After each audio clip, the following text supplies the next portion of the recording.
मैं ख्वाब च पूछा बरिया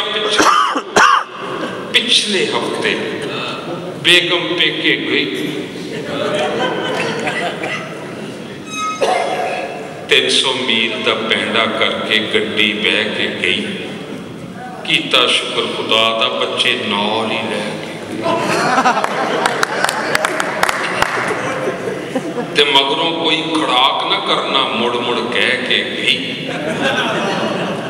एक दिन लंघिया कल्लम कलिया कुछ भी सबर ना होया खुरिया खुरिया मैल कुचैला मुखड़ा मल मल धोया पिछली बारी खोली मैं ते अगला बुआ ढोया वो चेते कीते यार पुराने टुट्टा हार पुरोए। है क्या कहने बहुत उम्दा। अगर ये आप तो पूड़ियां लगाने शुरू कर देते क्लैप करनी है तो खुल के करें शायरों को जगाएं पीछे बड़े बड़े शायर पिछली बारी खोली मैं ते अगला बुआ ढोया वो चेते कीते यार पुराने टुट्टा हार पुरोया चाहत दा मैं तड़का लाया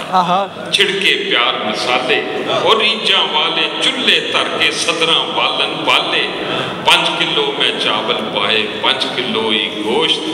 नाले में बिरयानी पक्की नाले सत्ते दोस्त। क्या बात है क्या कहते। सब तो पहला यारा कीते लंगे बेले याद खुल खिला के हासे हसे घर होया आबाद ते बर्फा पापा पेप्सी पीती बर्फा पापा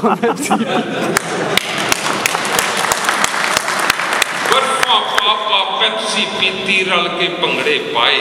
वो लैच स्पारी पान भी खाते सिगरेट भी सुलगाए ते कुट कुट सब ने जफ्फियां पाइया नाले ताश भी खेली और किन्ने खुश सन एक दूजे नू मिल के सज्जन बेली आखिर विच बिरयानी खाती दही दा कुंडा रख के सारे मेरे सदके जामन बिरयानी चक चक के तेने जे विच दस्तक हुई। क्या कहने एने दे विच दस्तक होई डाडा हुआ बचिया मैं घबरा के कुंडी खोली सीने सुआ बजिया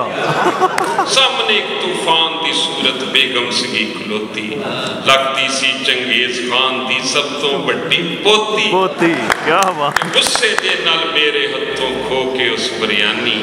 खा के तिन्नी मिंटी मंगया मेरे तो ठंडा पानी पानी पी के अखां दे विच हासे भर भर बोली